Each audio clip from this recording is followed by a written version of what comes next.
In July of 2013, no. In July of 2023, I started a project and created a video that was polarizing to a lot of cubers that watched it. Many thought it was a really cool idea. And many shunned me for doing something to such a expensive and premium cube. Ooh, that's gotta hurt. What? Here's the thing. What those cubers don't understand is that I grew up in a time where modding cubes was very normal and very required. So I still have that mindset in my cubing today. So when I tried the X-Man Tornado V3, I fell in love with the feeling of it, as most of us probably did. But I was having trouble getting used to stickerless cubes. So I thought, if only this cube came in black. So I decided to make one on my own. I started by bathing the pieces in acetone, which on the first attempt was an utter fail. I used way too much acetone and it actually melted my pieces, though it didn't melt them too much where I couldn't use them. So I tried again and was successful on the second try. I assembled the cube, brought it with me to a camping trip, sealed it with a clear coat, and stickered it. And it was good to go. It was a great cube, it worked good.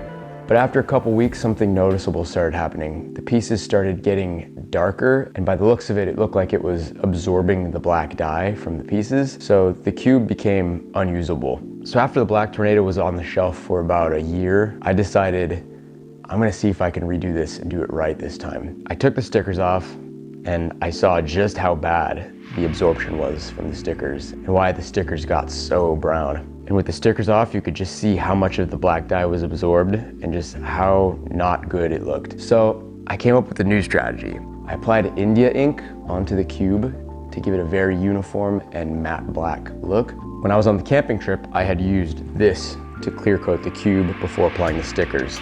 Now my hope was that this would seal in the dye and the ink that I had used to make the cube black. As you can see here, seals, protects. That's bull. So I decided to use what I use to seal my guitars, a gloss lacquer. This stuff is like hard. I thought I would use the same thing for the Tornado V3. So I sprayed the cube with my lacquer. I did several coats. So now that all that was complete, all that was left was stickering. And I was blown away at how beautiful this cube looked.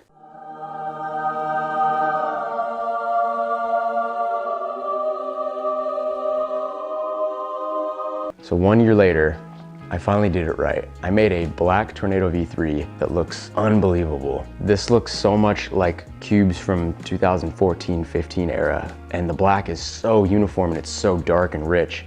I'm completely blown away. So from the old YouTube short of the version 1 of this, a lot of people said it looked like a Volk. So, it's a Volk? LMAO. Why does it look like the Volk? Laughing face emoji. Looks like Volk 3 or something. It looks like a MGC stickered cube or like a Volk. Reminds me of the Volk. Looks like a Volk of some sort ...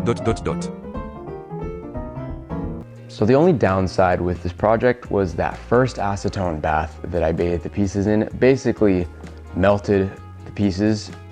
In fact, they actually kind of shrunk them a little bit. So there's a lot of gaps in the edges and corner pieces, but it's honestly not very noticeable when solving. It really doesn't affect solves at all. And the caps still snap perfectly to the primary internal pieces, and there's no overlap or anything. Everything moves so smoothly. So honestly, I think this is a success. It took me a year to finally get it right, but this thing is main worthy for sure.